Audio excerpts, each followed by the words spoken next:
recording here, and all right, guys, it is 102.5 FM, the Looneybin, as promised to everyone.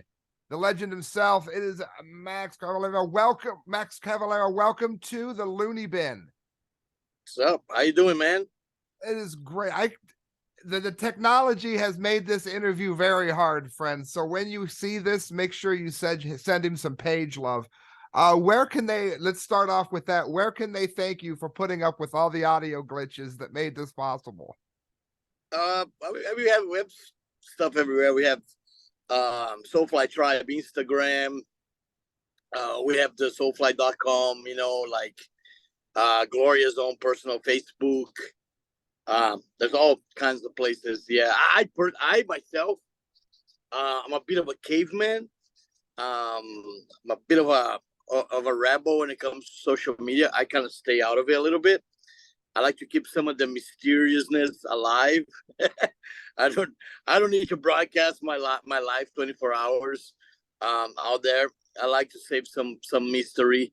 But yeah, those things are all cool. Like all the Soulfly.com is great. Soulfly Instagram is great. Gloria's Facebook is amazing. Of course, Nuclear Blast does all that stuff as well. In all of those, people can connect to us. Yeah. All right, friends, we've started it off. You know where to get a hold of them. So no excuses, friends. You can sign up, you can follow, and we're going to get into it. I notice on Totem, lots of diversity on this tour, including death metal band, and I noticed an industrial project.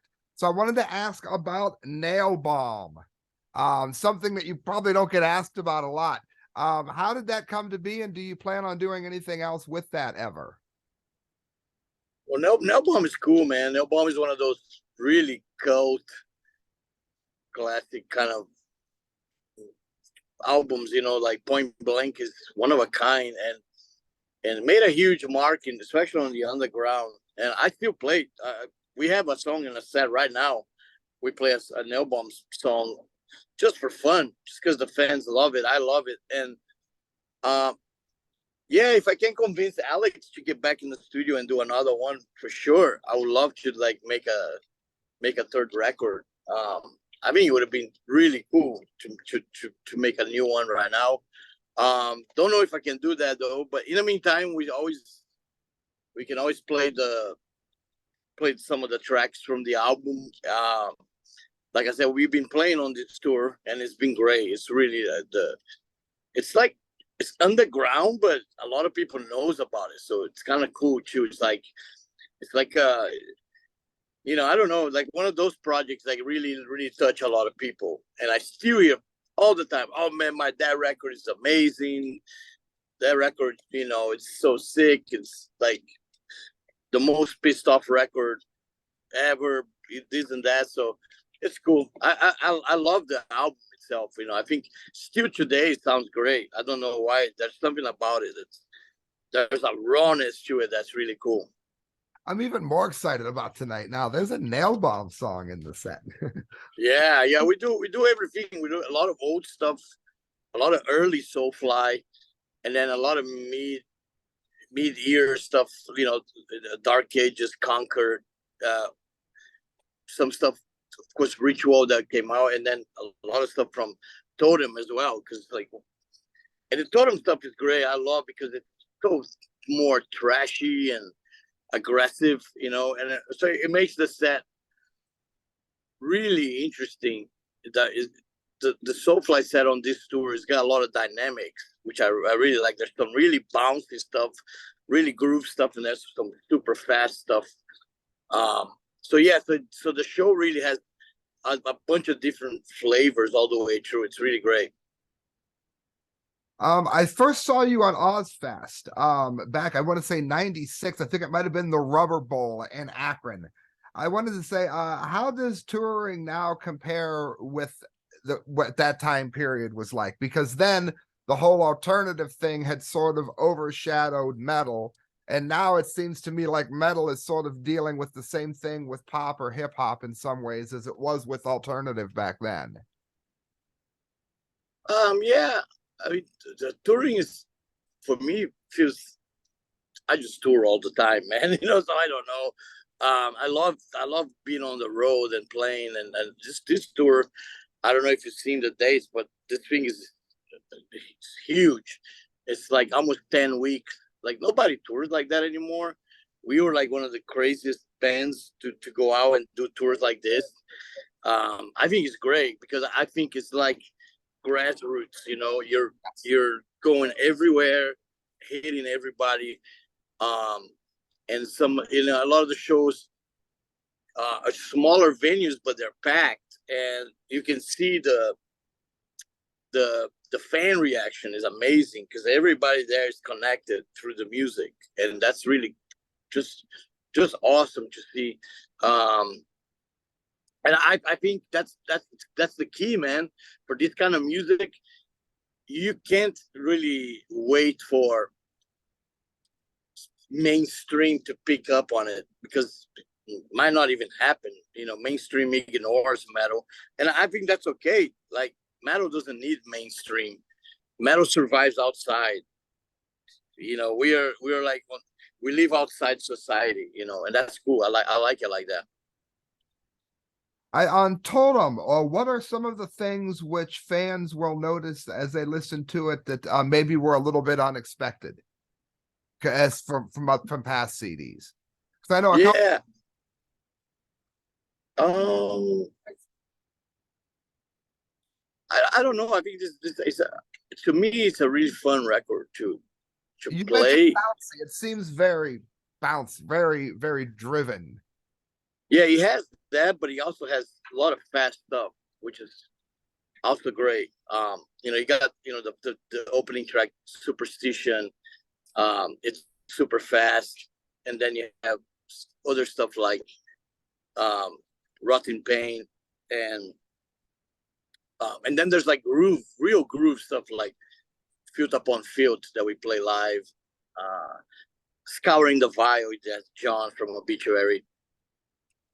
This is an interesting Soulfly record, I think, because it's like it doesn't really have like the one song like all the other Soulfly record had one song that was a little bit more uh, maybe catchier, like Prophecy or Primitive, or Soulfly One had Eye for an Eye. Totem doesn't have that, but in general, in a totality, it feels very very um, a really strong record if you listen all the way through. All the songs they really meet each other and gives a lot of just a lot of energy. I think that's kind of like what drives Totem is energy. It's a very energetic record all the way through. Um, and there's a little bit of also my own instinct of curiosity of always try to push the push it forward a little bit. And I think Spirit Animal is like that because like 10-minute track closing the record. I never done that before, so it was like a first time dealing with something so different for me. Like a 10-minute song for me, it's for doom bands, it's normal. They do that all the time. But for me, that I'm so used to the format of 3 minutes, I, I I'm perfect for 3 minutes. I can make a perfect 3 minute song. But I was like, all right, let's try to do a 10-minute song. A lot went into to Spirit Animal to make it the way it is. But yeah, I think the final result is exciting. It's new. It's for Soulfly. It add a new element to it. And I think yeah, you still have that little tribal aspect on Totem in some parts.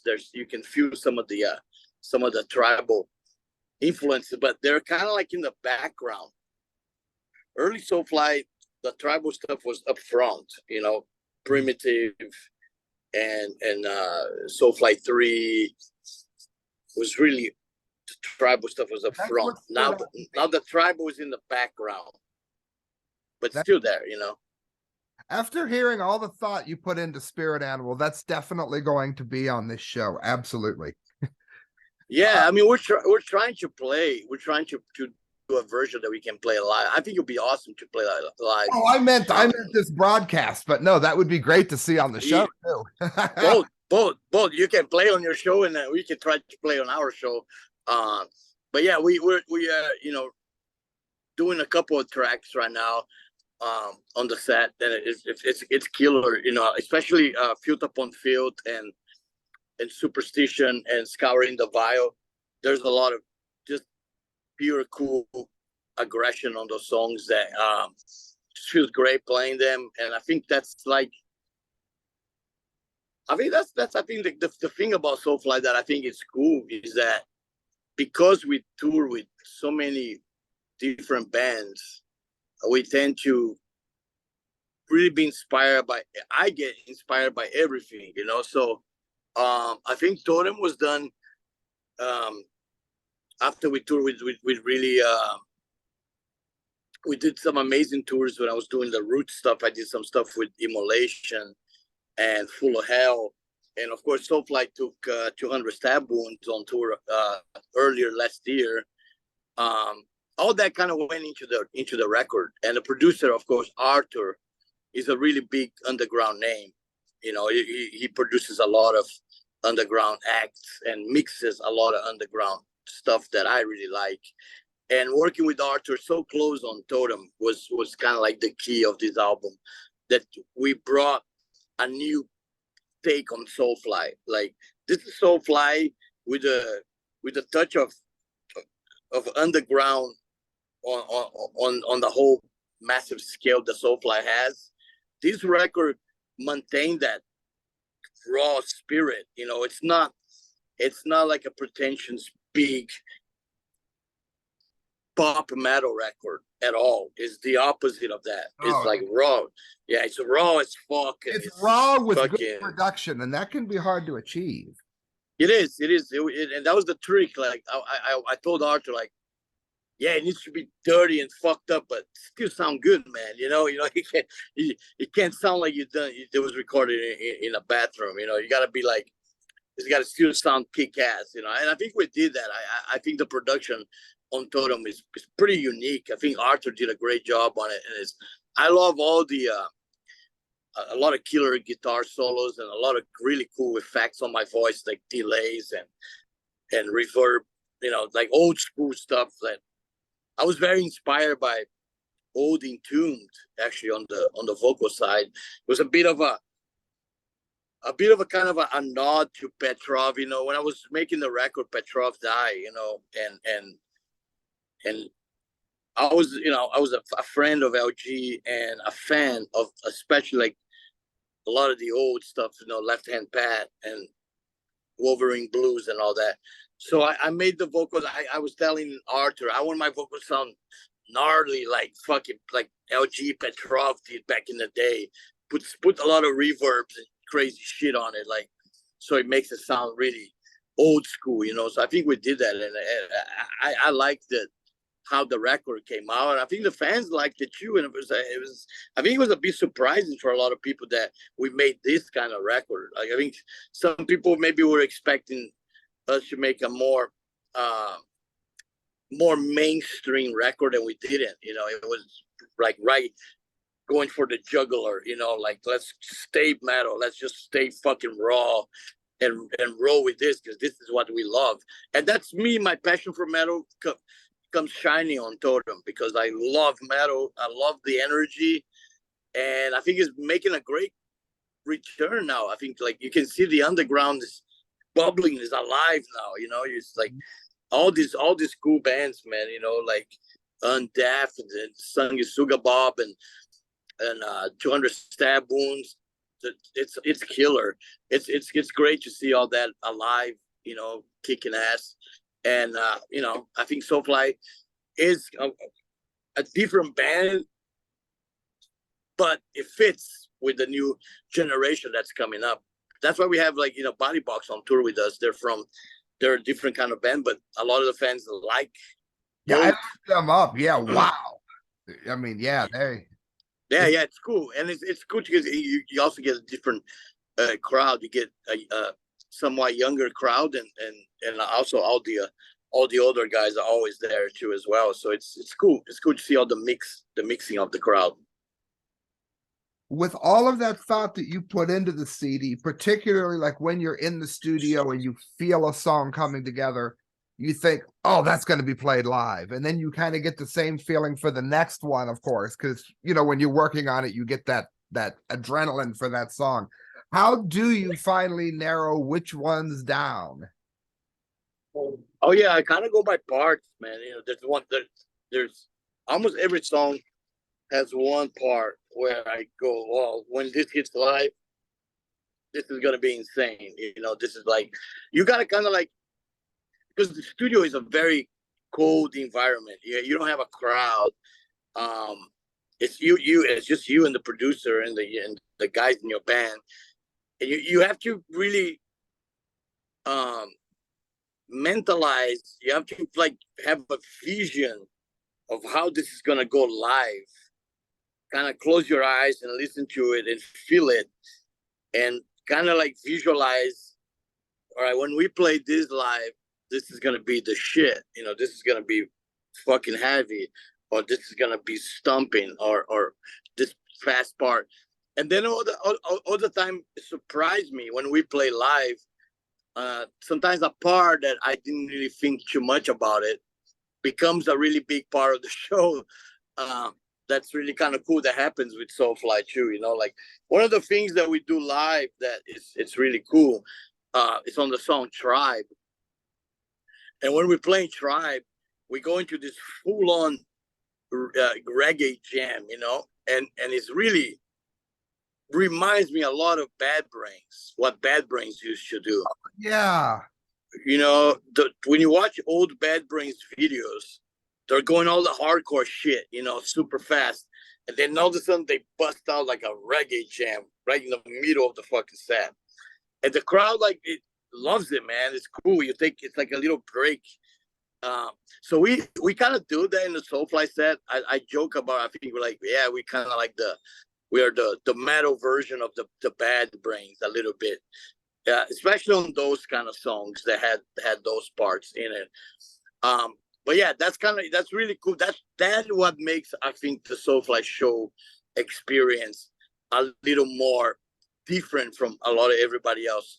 When parts like that hit, you go, oh, okay, wow, this is that. I didn't expect the song to go this way. This is crazy, you know. And then it goes back to the heaviness, you know. And I think that gives the show dynamics, and that's great. I love the idea of dynamics on a show. Does the set list change during the tour at all, like some bands do, or do you go ahead and stay with the set list throughout each leg? Nah, no, I change it because I get bored. I get bored, and I gotta kick things in, and we did that on the song No. I was listening to No and thinking, this is an old song. It's from the first Soulfly. Like, the chorus is very heavy. And I told the guys, let's do the chorus in the end, but without the vocals, just the fucking rhythm. And it's so punishing, man. It's like, it's one of the heaviest things I've experienced live. And we do it for like 8 measures. The first measure is regular, and then we slow down, and it's even heavier. So it's cool when you grab an old song and you change it a little bit to fit more of the show that you are now. You can do that sometimes with some songs. You know, we also did that on Fire. We play a little bit different from the record, but there's something to it. It's like it's an updated version of an old song. It feels cooler. It feels more exciting. It's like if I was recording those songs today, I probably would have recorded them like I'm playing them live now. They're cooler than the record. So could there be so a defend DVD of this tour then? What's that? Could there be a DVD of this tour then? Is it maybe? Yeah, I don't know. There's a lot of cool YouTube videos out there. I was watching one the other night, just from fan cam, you know, people in the crowd. you know, there's always ideas to do some stuff like that. I like that. I know that we did one with Revolver a couple years ago for Ritual. And yeah, you know, at some point, at some time, I think we can try to record some of the stuff like that. Would be kind of cool. But just the fact that you do that every night, and we put a lot of attention to detail on every song. Even like older songs, you try to make them better than they were. I think that's cool. I think that's like something that it shows that you care for what you're doing still so much, you know. And I do. I love the working with the guys, and you know, we got Mike DeLeon playing shredding leads right now, and it's killing. He's killing, and it sounds killer, and it's fucking. You know, Zion is playing great. The drum sounds great.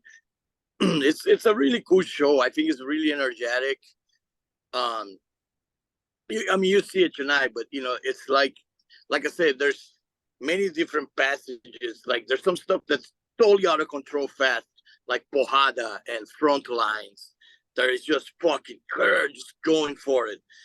And then you got stuff like Boom, that's just a bounce groove bomb, you know. And a lot of fans were not expecting us to play songs like Boom and stuff like that we are playing. So yeah, I think the mix of all that, it's exciting. You know, I think everybody that comes to see a Soulfly show today, they're getting everything that they want from a Soulfly show. You know, I think the only thing missing, maybe the drum jam, that we took a little break from the drum jam. Apart from that, all the elements are there, man. It's a cool show. It's fun. It's like, it's aggressive, but you have a good time at the same time. It's a mix of feelings. But at the end of the night, I'm wet, the crowd is wet, and we're happy. And that's all you can ask for a metal show. Oh, which songs are some of the hardest ones to play live? Because you're one of the masters at that. Which ones are the most complicated to do while you're singing? Yeah, so right now, one of the hardest ones is Scouring the Vials from the new record. There's a lot of intricate riffs, and I'm doing all the vocals. I'm doing John's vocals and mine together. It'd be cool when we do it together with John, whenever we play together in a festival or maybe even a tour together. It'd be cool to do that song together. We do some stuff that's really cool. We invited Harrison, is the singer of Body Box. So he does bleed with us, but he does bleed with fucking full-on death metal vocals. So it doesn't sound nothing like the record. And it's funny because it's actually back to how Bleed was actually written. Because before we had Fred Durst singing, I used to do stuff on top of it on that riff, and it was more like guttural, you know, like more like my style. So now I think we're bringing Bleed back to the original frame of like sounds real gnarly, and Harrison's vocals hit so hard. Another one that's really kind of like it's not hard, but it's just super fast. It's a Superstition, and that's also from the new record. The new record is full of aggressive picking, a lot of picking, you know, guitar picking, and I try to recreate live as much. I'm really working my ass off on the guitar these days to play all the parts perfect as much as I can.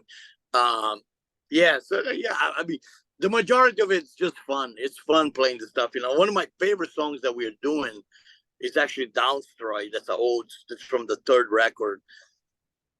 Again, we made it a new ending. You know, we changed the ending. I'm learning that it's cool to do that with songs too. You have the original and you think, how can I improve this? You know, how can I make this better than it already is?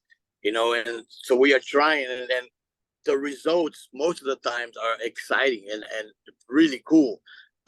You don't change that much. It's not a drastic change, but it is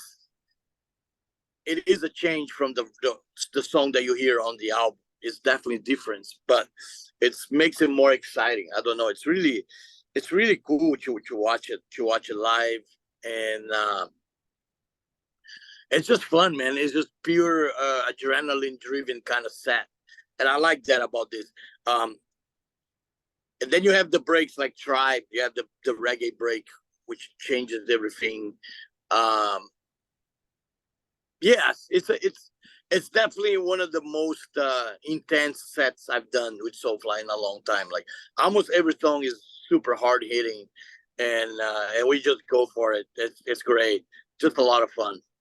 I was reading articles as we close here. I was reading articles about just you in general getting ready for the interview. And one of the things that struck out that I didn't know, and I wanted to ask if it was true, you had your guitar tuned without a high E string for a while. Do you still do that, or was that just an internet rumor? What was that now? That you strung the guitar, but because you were doing rhythm lines, you didn't put the high E string on the guitar? Right, yeah. I don't have. I have two guitars. One of them has all the strings because I'm doing some whammy bars. I'm doing some dive bombs.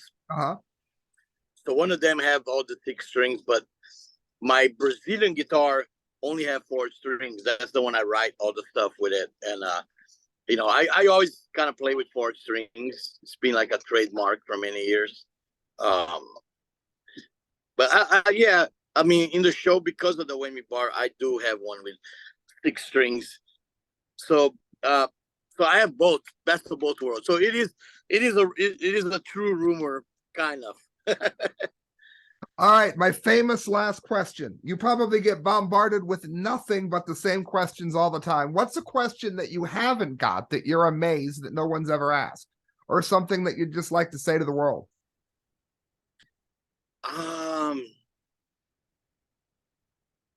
Damn, that's a what, maybe like I kind of like those. If you could have a superpower, you know, what would it would be? And you know, if you could tell your young self, get some advice, you know, those are always fun. You know, I would tell my young self, get ready. It's gonna be a lot of cool stuff, but a lot of hard stuff as well, you know. But it's a great journey. I wouldn't trade it for nothing. Thank you so much. Excellent answer. A special power. We'll have to make sure that we let the the show is hosted by the Invisible Man, by the way, so he'll be happy to hear that.